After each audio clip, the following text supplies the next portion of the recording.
So I wrote my first composition when I was 6, and for the first several years that I composed, I wrote pieces for myself on the piano, and they always had this sort of narrative turn. I think the very first one was when I was 6. It was called Spring Shower Lullaby, and it was actually, so it had this sort of program about a little girl drowning a giant.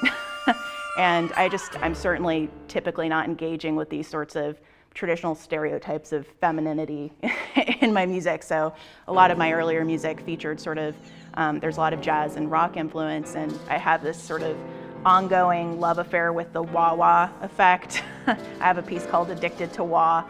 So I guess I sort of was reacting against that, but I think it's a little bit complicated because you want to be recognized sort of as a composer rather than a woman composer. And I think that I've always, especially when I was younger, I really just wanted to be identified as a composer, and I sort of pushed back against this idea of you're a woman composer. And also as a composition professor, I really try to empower my students to find ways to engage with diverse music.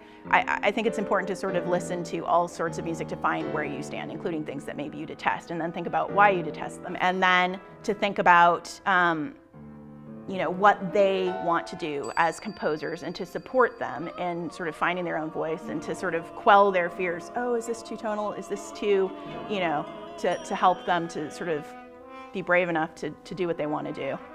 With the opera, I feel like I've become more comfortable perhaps than ever before in sort of engaging with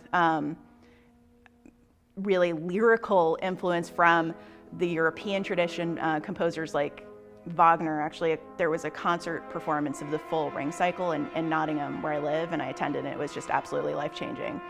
I cried for the last 2 days. And I realized that I really, it was time for me to sort of embrace words and actually say something, taking the drama in my instrumental music and letting it sort of play out and see what would happen. And so that's why I wanted to write this opera. The work is titled Losing Her Voice, and it's about Geraldine Farrar, who was an early 20th century opera prima donna and starred in A Silent Carmen with Cecil B. DeMille. When she retired from the Met, it shut down Broadway. Essentially, there was like a huge ticker tape parade. I mean, she had these fans called Jerry Flappers, who sort of had a particular kind of, dress. But she was also just this very bold woman who always said, I don't want to get married. I don't want to have children. I just want to have this artistic career, and I kind of want to be defined by that.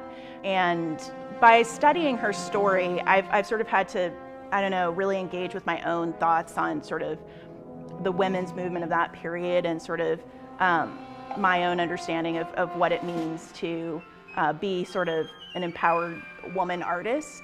And I would say that I am making a fairly strong statement about that in the opera, and it's been sort of, scary to do that. But I think that as I've gotten older, I've sort of embraced that part of my identity more. And I also think that we're sort of lucky that, there are programs like the Toulmin Foundation grants that are taking this on and really giving women an opportunity, because it's definitely still, women are really underrepresented. And so I think that this is really positive. And also I think that programs like this sort of, give you the confidence that you can kind of engage with, all right, I am a composer first and foremost, but also I'm a woman composer. And to think about what that means for me.